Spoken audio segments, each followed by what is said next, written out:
Welcome back, everybody, to our weekly shiur on the Parashat with the Perush of the Zera Shimshon. Tonight's shiur is Parashat Bo. We're going to be doing Derush Zayin, the seventh Derush of the Zera Shimshon. May the Zechut of the Zera Shimshon be a Melitz Yosher for Kol Am Yisrael. Those that are single should Be'ezrat Hashem find their Zivug Hagun B'Karov V'Zmano.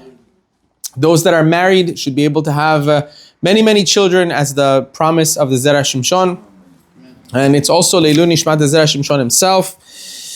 So the parasha says, so HaKadosh Baruch Hu, when giving one of the commands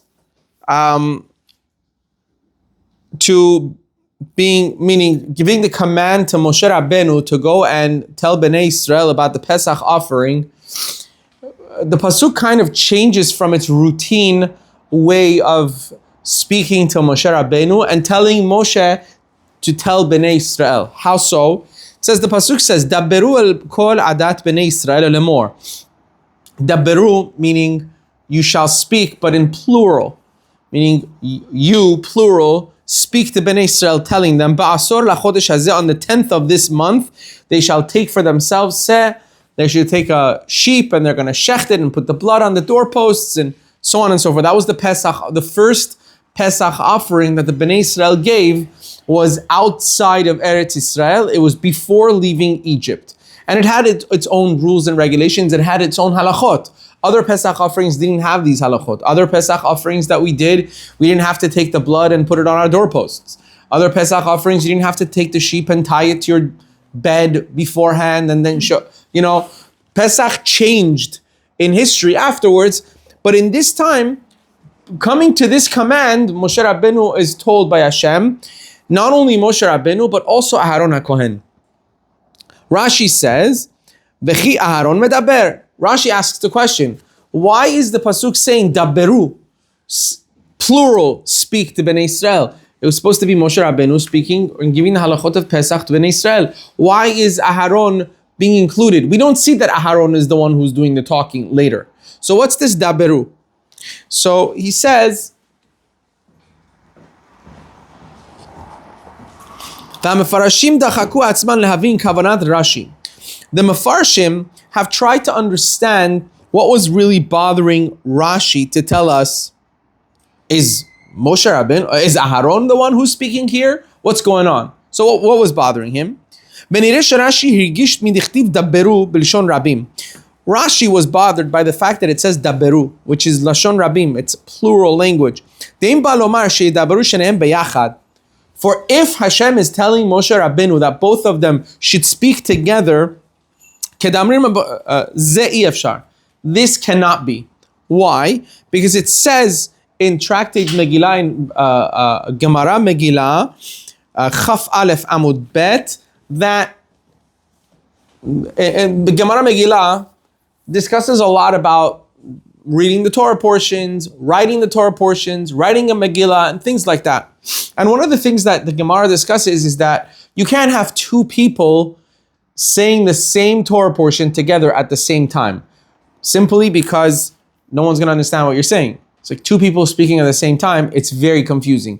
Even if you're completely in sync, it's still going to be confusing. So two people cannot be saying the same thing at the same time. So here he says, it can't be that Hashem wanted Moshe and Aharon to give over the command of the Pesach offering together. Why? It makes no sense. It's going to just be confusing. No one's going to understand what they're saying, what they're supposed to do. Aharon says this, Moshe says that. One person give over the halacha, right? Especially when it comes to such a difficult law, it's literally one of the first mitzvot the Bnei Israel are getting, and it was not an easy mitzvah, right? How much of it do you eat? What parts of it do you not eat? How are you allowed to leave over? Are you not allowed to leave any of the meat over? What do you do? How do you, roasting the Pesach offering itself? If you guys think it was just a roasted sheep on a skewer and everything else whoop-de-doo was fun, it wasn't. There's so many halachot. Reminds me of this comedian You can't do skewer? What did you do? It has to be wood. I mean, a wooden skewer. It's still a skewer. Is a skewer only metal? I don't know. You're in the business. So what do you call the wooden skewer? For okay? So who's this? This comedian was talking about how if Jews actually had to celebrate like other holidays. Oh, they don't go. Yeah. It's like how difficult it would be, because we have rules and limitations on mamash everything. Where do you cut it from? How do you cut it? How many inches off the ground? Like, yeah, we Jews, we pride ourselves on making things difficult. It's just no, I'm kidding. But the laws of the Korban Pesach were very difficult, as he mentioned. Like for instance, you had to have the sheep fully in its entirety after it's shechted on a wooden skewer. Could not be on a metal skewer, meaning it had to be on a live fire, barbecued. You couldn't cook it. So forget about making the Korban Pesach into a choresht. Done. It's not happening, right? Can't be choresht. It has to be barbecued. One of the reasons why it had to be barbecued, because kings don't eat choresht. Okay, maybe Persian kings did eat choresht. No, even Persian kings. Meaning, obviously, kings also had soup and choresht, right?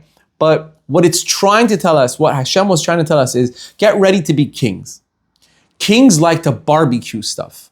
Why? Because naturally, when you barbecue meat, it becomes smaller, right? It shrinks. When you make it into a stew, it kind of like opens up, it becomes more. That's why, by the way, that's where the whole stew came from. It's from like, mostly like poor countries. They couldn't feed everybody meat in the household. So it's like, put a little vegetable there, put a little beans, cholent. That's how you get cholent. That's why everybody on Shabbat's looking for the meat in the cholent. That's how it's supposed to be. You're supposed to look for the meat, but it's all potatoes. And it's all beans. That's how it was. You find whatever you got left over in the house, and you put it and you make a cholent together, right? When it came to the Korban Pesach, Hashem was saying, you're going from avdut lecherut, you're going from being slaves to freedom. You're going to be kings. You're going to start acting like it. Number one, you're not making a cholent. It's going to be a full sheep on a skewer, barbecued. Number two, no leftovers. Meaning, if you don't finish it, you don't save any for later. Why? Kings don't do that. You're going to have enough to eat always. So if there's leftovers, chas v'shalom, asur for you to eat the leftovers. You're going to burn the leftovers. Why? Because you can. It was an attitude that needed to be accompanied by the Korban Pesach to teach Am Yisrael, listen, you got to learn that you're no longer going to be avadim. By the way, one of the first things that Moshe Rabbeinu actually taught the Jews when they came out of Egypt, I don't know if we mentioned this before or not, was giving them a time to eat, because slaves, you find food, you eat it, right? So it took us time to come out of the mentality of slavery into cherut. Ask any Holocaust survivor, they all have stories about how they ate or how they saved up food under their bed, under their pillows, this and that. And for many, many years to come, they were so affected by it that they still did it. They still did it. I heard a story about this guy that his mother was a Holocaust survivor. She never left the house. She never ever left the house unless she had a sandwich in her bag. Why? Because I think something happened to her that traumatized her in the Holocaust when she was a nurse. She had some kind of a job, and one day she was walking and someone was starving and begged her for food, and she didn't have any. And by the time she came to get something for him, he died. And that traumatized her, it hurt her so much. She said, I'm never going anywhere ever without having food with me. So her trauma made her that until even in her very, very old age, she always had a sandwich or something in her bag. One time, she had a doctor's appointment. She was late. They had to rush out. And they go halfway. And she says, oh my gosh, I forgot to pack a sandwich. I need to have a sandwich. She couldn't deal with it. And the son seeing this, like, we're late for the appointment. We can't, Baruch Hashem, we can't imagine. But she was hurting. So they go back, all the way back to her home. She makes a sandwich. Come back. On the way back, for the first time ever, there was someone on the street that was very, very hungry and actually asked her for food. And she takes the sandwich and gives it to him. Says, you see, finally, HaKadosh Baruch Hu gave me the gift of being able to give it to somebody. Probably 50, 60 years after the incident, right? So, Bnei Israel, you have to imagine, that's where we were. We were traumatized from slavery. So Hashem giving us the Korban Pesach had a lot of rules that had reasons to it. And the reasons were in order to psychologically, emotionally bring us into the new world of freedom. And not only freedom, but leadership. You're going to act like leaders. Think about the Pesach Seder. Whether you like it or not, you have to lean on the left. I don't wanna. No. Why? Because kings lean on the left. Lean on the left. It's a mentality. Drink another cup. Exactly. I don't want wine. Drink another cup. It's like, do it. Right? It's basically HaKadosh Baruch Hu really forcing us to understand that I want you to know that I've chosen you as the chosen nation and I want you to be kings. Right? So the Korban Pesach, another very interesting laws of the Korban Pesach was that, as we mentioned, it couldn't be, you had to put the skewer from one end to the other end of the animal, and it couldn't be a metal skewer. Now this is something that I myself, I think 10 years ago, finally I came to the understanding. Okay. I always had this question. Persian kebab, kubide kebab, right? Whenever I would go to my friends to like outings and stuff like that, who's got skewers? Like who? So we some of us have skewers. We, you know what I'm saying? So we would just buy beef and we make it into like, we would put the ingredients for kebab and we would make it into burger patties and put it on a barbecue. And it never tasted the same. And it always bothered me. Like, what are we doing wrong? It's the same meat, all the same ingredients. No matter who put the ingredients in, it never tastes the same. And then you put it on those metal skewers, put it on a fire, same thing, delicioso. It's all of a sudden a world apart. Then I learned this Gemara about the Korban Pesach. And then I realized that's what it is. You see the genius of skewers, right? Metal skewers is that when you're putting the kebab, kubide, on the fire, the entire kebab is not being cooked just by the fire. The inside of the kebab is being cooked by the heat of the metal. So you're not fully barbecuing, it's 50-50. It's 50% barbecue, 50% the metal from inside, cooking it from the inside so it's juicy. Those juices from the other ingredients, not from the meat. Those juices from the other ingredients, like the onions and the garlic, those really are savory inside, and it just changes the taste. Korban Pesach couldn't be like that. Because when you do it with metal, it's considered cooking. It's no longer barbecuing because it's cooking from inside. So there was a special command. You're only going to use wood, which was pomegranate tree wood, which is a very strong wood. You're going to put it on the wood. Why? Because the wood's not going to heat up to cook the Korban Pesach from inside. The Korban Pesach has to all cook from outside, so it's fully barbecued. Why? Because that's how kings eat. They want fully barbecued meat. So all these intricate halachot, and then some, could not have been told over to Bnei Israel by two people because it would be too confusing. So what is this daberu el Bnei Israel? So he says, and if you want to tell me that when it says daberu, speak in a plural sense, it's coming to tell you Moshe yadaber v'Aaron yifarish, that Moshe Rabbeinu would speak and Aaron HaKohen would explain as they used to do in front of Paro, right? Aaron was really like the speaker. He would speak to Paro. Moshe Rabbeinu said, I don't want to be the speaker.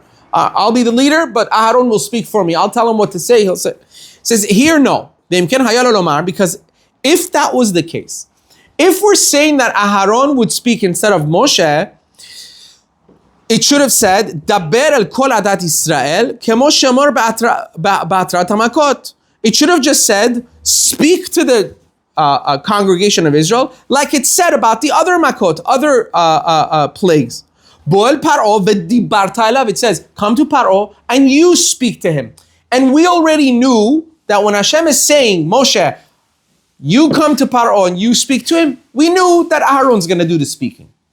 So there was no need for a plural tense here of daberu. Why change from the original way of telling us that one of them is speaking, if only one of them are speaking?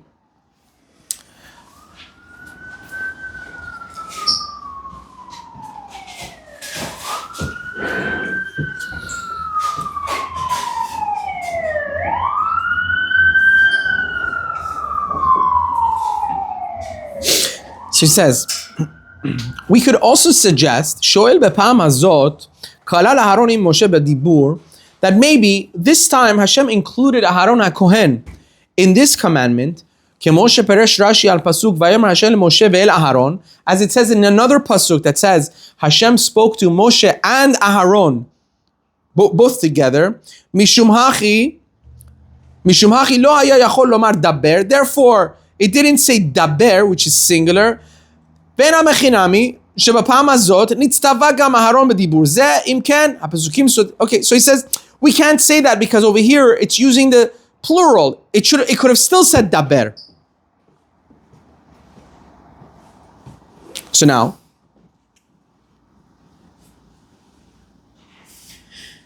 he says, because if we say that Aharon HaKohen also had a commandment from Hashem to speak, which it doesn't say it here, right? Then we don't see Aharon talking.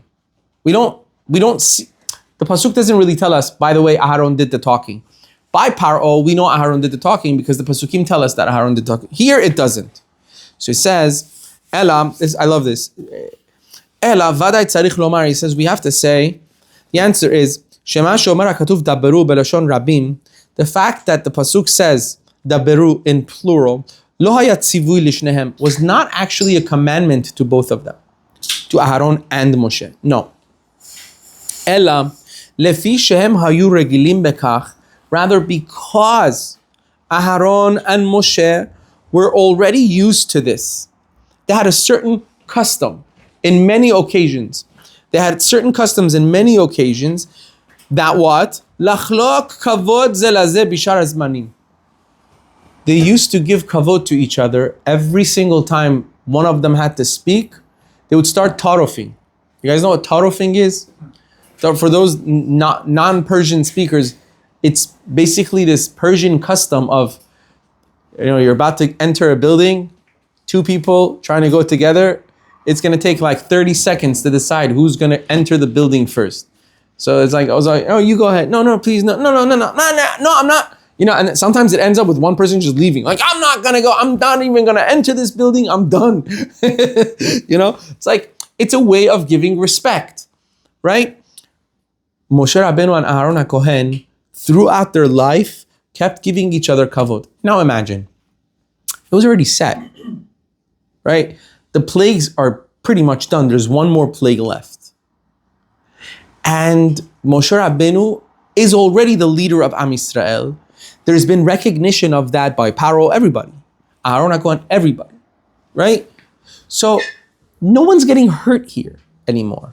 No one's being bothered by the fact that Aharon is the one who was chosen. Moshe Rabbeinu was the one who was chosen. However, they still had respect for each other, where Moshe Rabbeinu would tell Aharon, you know what? You go ahead and teach it. No, Moshe, you go ahead and teach it. No, you do better. No, you do better.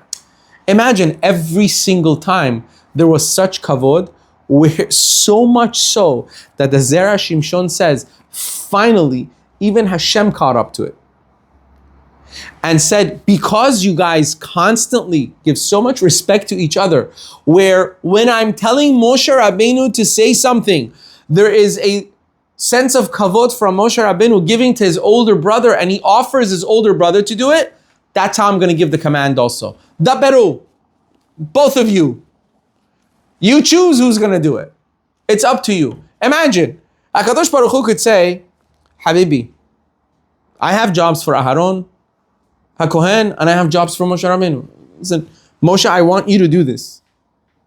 Just imagine, HaKadosh Baruch Hu can say, I've chosen Moshe Rabbeinu for this job. This is what you're going to do. But he doesn't. HaKadosh Baruch Hu says, I like what you're doing. So I'm just going to leave it up to you. Taberu, go ahead. You come up with whichever way you feel you want to do it. You want Aharon to do it, Aharon HaKohen will do it. You want Moshe Rabbeinu to do it, Moshe Rabbeinu will do it. It's unbelievable. So this pasuk is really coming to show us their praiseworthiness in this matter of having so much respect. So when I was doing this Zera Shimshon, it reminded me of several occasions that we've seen this in modern times with Chachamim of our generation, Chachamim of the older generation. You know, the incredible respect Chachamim had for each other. Let's go back all the way, okay? Our oral tradition, which is the Mishnayot and the Gemara, come from two houses of study. These two houses of study were named after two individuals. One was Hillel, and the other was Shammai. Hillel and Shammai. There were two of the greatest Chachamim of the generation of the Second Temple period. And then their school of thought became called Beit Hillel and Beit Shammai. The house of Hillel, house of Shammai. If you look in all of Mishnayot and Gemara, you will find a lot of occasions where Beit Shammai and Beit Hillel are arguing. Sometimes over fundamental stuff, fundamental things they're arguing about. Beit Hillel could say black, Beit Shammai would be like white. That's how far distant some of their ideas are in halakha. And we have a rule. The rule is whenever there is a difference of opinion between Beit Shammai and Beit Hillel, 90% of the time we follow Beit Hillel. That's where the halacha follows. There are very, very minute halachic differences, halachic times that we follow Beit Shammai, and even those are written in the Gemara. Like here are the few, just a few, that we follow Beit Shammai. All the other ones we follow Beit Hillel. And if you look at the things that they discuss and they differ on, you would think like, dude, these people probably lived on two different, like, they wouldn't even walk on the same sidewalk. People from the house of study of Beit Shammai and the people from the house of study of Beit Hillel wouldn't even, like, when they would see each other in a place, it was like, what? What'd you say? You know, like, you want a piece of me? You want to be? But amazing part about it is, I'll give you an example. For instance, there are discussions between Beit Shammai and Beit Hillel when it comes to lineage. And, for instance, who's allowed to marry whom? Which man is allowed to marry which woman? They're not. So much so that in certain instances, according to Beit Shammai, let's say, if A marries B, their child is a bastard. Where Beit Hillel would hold, if A marries B, nothing wrong with it. Perfectly kosher child. That's how far different they were, right? Now, those that held at that time, according to Beit Shammai, they abided by the laws of the Beit Shammai. Our rabbi is Beit Shammai, and he says, like, we're not allowed to marry into these families. And those that abided by Beit Hillel would hold, we're allowed to marry into these families, and it's fine. Here's the beauty of it. When there were cases of that situation happening in any side of the spectrum of whether it was Beit Shammai or Beit Hillel, they would give information to Beit Hillel and say, by the way, you have someone from your house that is dating so-and-so, you should know, according to your view, it's not allowed. You shouldn't do it. And then they would tell the other side also, by the way, you have families and you da-da-da-da. According to your view, it's not allowed. They worked so well with each other. They had so much love and respect because, for about 90% of the laws that we don't follow, which are Beit Shammai, but they're all written in the Gemara, they're all written in the Mishnayot. Why? You have to ask yourself, why? We don't follow it.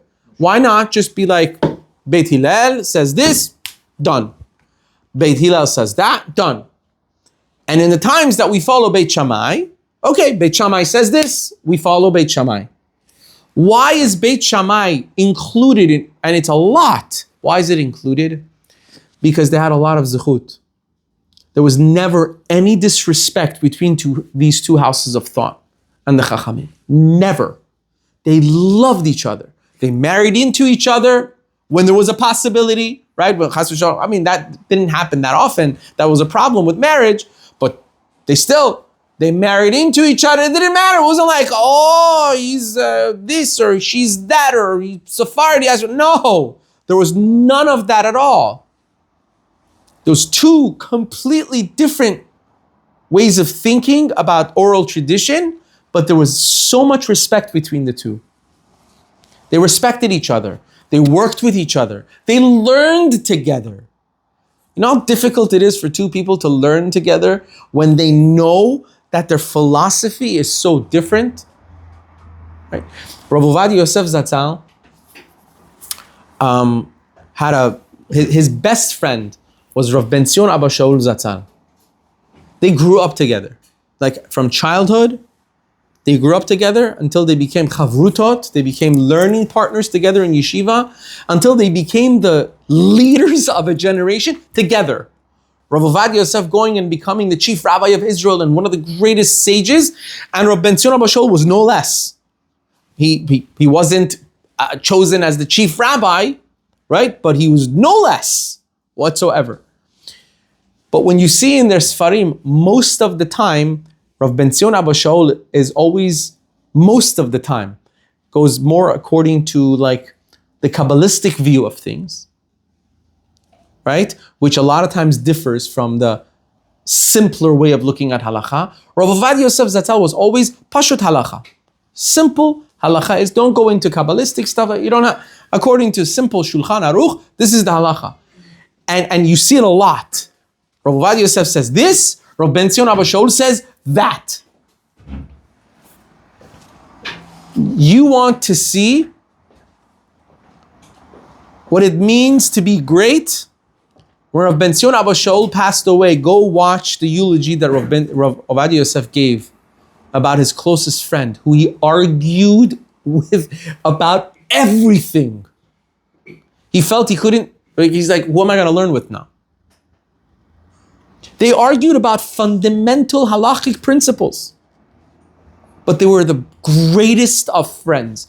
So much respect for each other. There's a famous story that Rav Ovadia Yosef was invited to, I don't think, a wedding or a banquet or something like that. And then Rav Ben Zion Abba Shaul gets there and they say hello and then all of a sudden Rav Ovadia starts looking for Rav Ben Zion Abba Shaul and he tells people like, go find out where did Rav Ben Zion go. I want to make sure he has a ride home, because at that time Rav Ovadia already had drivers, right? And not everybody got cars and stuff in Eretz Yisrael, no matter. But Rav Ovadia had a driver now, right? So he tells his drivers, go find where's Rav Ben Zion. I want to be able to. So they go searching. They find him. I'm not kidding. This is in old age already. He was hiding. So then they ask him, why, Kvod Harav, why were you hiding? He's like, I knew Rav Ovadia is going to trouble himself and he's going to want to give me a ride home. So I'd rather be hiding for him to just go, not to have to give me a ride. It was in these were giants of the generation worrying about, I don't want to chas v'shalom trouble you to to. Where did they learn it from? Moshe and Aharon. Moshe Rabbeinu, to begin with, was arguing with Hashem. Hashem, don't send me. I don't want to go bring the Jews out. Why? I have an older brother, Aharon. He's so much better. He speaks so much better, right? So much so that HaKadosh Baruch Hu has to intervene and be like, listen, trust me. I know people's hearts, and Aharon's truly happy for you. And that's beautiful. How Hashem has to attest to the fact that I know the inside of your people's hearts, and I'm telling you, your brother Aharon loves you, and he's going to be so happy for you. And we see it again. We see it again, the relationship that they had, where they were literally offering each other, no, please, B'chavod, you go ahead and give the halacha over. No, you go ahead. You would have thought like, okay, it's over. We got the duo. I'm the leader and you're the second in command, let's say, right? Anybody else would have already kind of like put that into place, like this is going to be our duo, but they didn't. They were still arguing about who's going to do it. And our Chachamim, till this very generation, that's where they learned from. That's where they're learning from. If you see,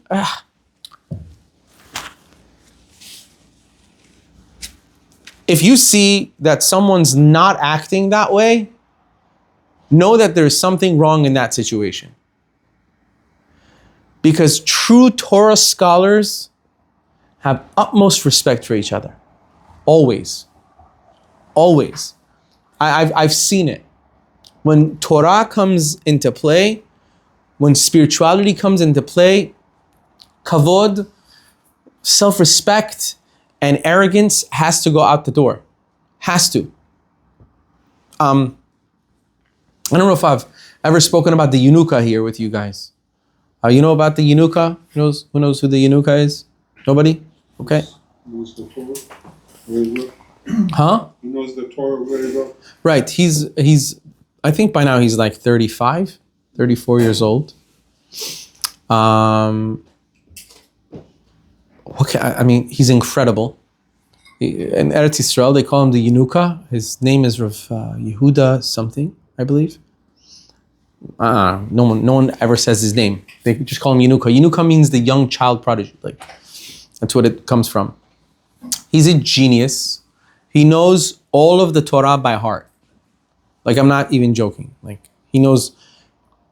He gave a siyum. You know what a siyum is? When you finish a tractate of Gemara, let's say, tractate of Talmud, you give a siyum, you give a part. He gave a siyum that I had never heard in my life before. Because at the end of the siyum, when you finish that tractate, you stand up in front of everybody and you go and Hadran alach, we will come back to you and say, we've just finished Masechet Brachot. Hadran alach, Masechet Brachot, I just finished Masechet Brachot, right? I had never heard someone go, Hadran alach Rambam, Hadran alach Shulchan Aruch, Hadran alach Mishnayot, Hadran alach. It was, he Mamash has given siyums on Kol HaTorah Kulo, like from Kabbalah to like everything. And he's this genius. He's a musician, which gives you a lot because music is very Kabbalistic. He plays nigunim on a keyboard and he says this was sung by the Gaon Mivilna and it was also taken by listen to this rhythm. It heals the neshama. And then he starts, you feel like you're by an ocean. I'm not even joking with you. It's like, it's people have gone to him. He's done miracles for people, telling them like people that have had problems. I mean, search him up on YouTube. You'll see. There's Yenuka. YANUK. I think so. Yeah. Young person. So now he has Torah. When you do search him on YouTube, you will notice when he goes to speaking arrangements, you will see Chachamim, Roshei Yeshivot, people with white beards that have their own entourage. They come up to him and they kiss his hand.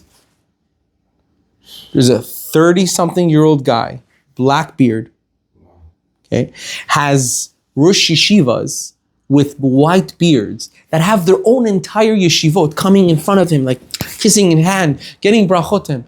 Why? Because when it comes to Torah, it's not about my respect. It's about mutual respect. You have spirituality that I respect. This is not a competition. Not at all. We want what you want. And if you can do it better, how can I help? That's basically what it is. How can we help? And you'll see an entire room of 1,000 people fill up. There's people literally by the walls, like wall to wall, packed room listening for like 2 hours, I'm speaking about, and something that interesting that I've noticed personally is that he speaks a lot about the Malchut of Hashem, kingship of Hashem, which is a subject for Messianic times. So, I'm just going to slip that in there. So